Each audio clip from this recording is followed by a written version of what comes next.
Welcome to The Explainer. Today, we're going to break down an event that literally cost the world an estimated $22 trillion. Yep, we are talking about the 2008 global financial crash. We're going to figure out how a seemingly small problem in one country's housing market could possibly trigger a complete worldwide economic meltdown. So what really caused it all to come crashing down? I mean, you hear a lot about greedy bankers or maybe irresponsible homeowners, but the real story? Well, it's so much more complex, and honestly, way more interconnected than you might think. You know, the best way to think about this isn't as one single event. It's more like a series of dominoes, right? Each one tipping over and knocking down the next with more and more force. That's the core idea we're going to follow here. All right, let's dive in. First, let's just map out the key moments. Understanding the timeline really helps you see just how fast a local problem spiraled into this massive, full-blown global crisis. See, this didn't just happen overnight. The pressure started building way back in 2006, when property prices were at their absolute peak. Then by 2007, you could start to see the first cracks appearing. And then, 2008. That was the year the whole dam just broke, sending us all into a long, really painful global recession. So, where did that very first domino stand? Well, it all started with a dream of owning a home, but a version of that dream that was built on an incredibly shaky foundation of really high-risk loans. And here it is, the first domino, the widespread use of these things called subprime mortgages. Basically, these were home loans given to people who, let's be honest, were very unlikely to be able to pay them back. Lenders were approving them with hardly any checks, all because they were betting on one huge and deeply flawed assumption that house prices would just keep going up forever and cover any losses. So why were there so many of these risky loans in the first place? Well, it was kind of like a perfect storm. You had central banks making it incredibly cheap to borrow money.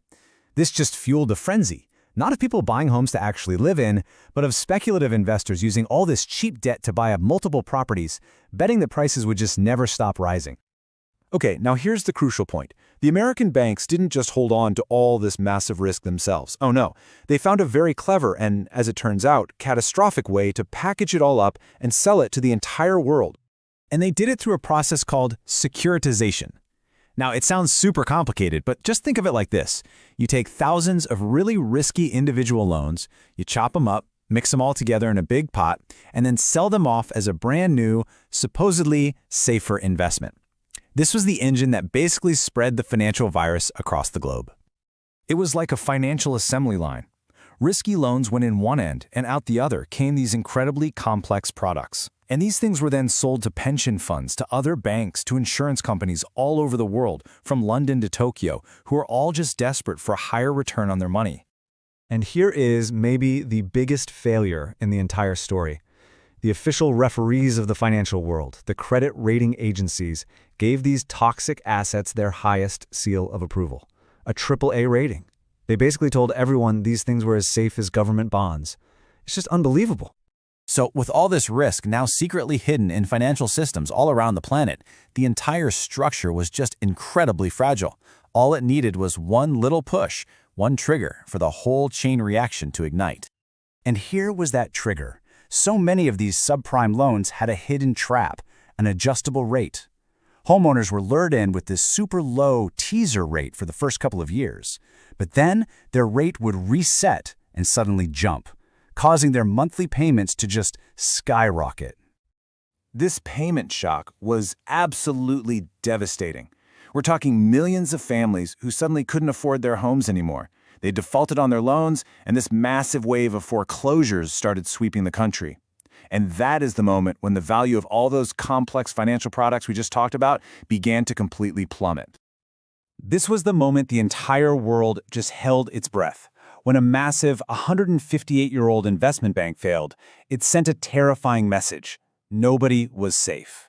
Trust between banks just evaporated. Poof, gone overnight. And the lending that greases the wheels of the entire global economy, it completely froze solid. You see, the collapse of Lehman Brothers wasn't the end of the story. It was really just the beginning of this great unraveling. The shockwaves just rippled across the globe, forcing this long, painful reckoning with all the consequences. And this was truly a global event. From the huge number of foreclosures in the US to banking crises all across Europe, literally no corner of the world was untouched. In places like Spain and Ireland, entire economies built on construction just collapsed.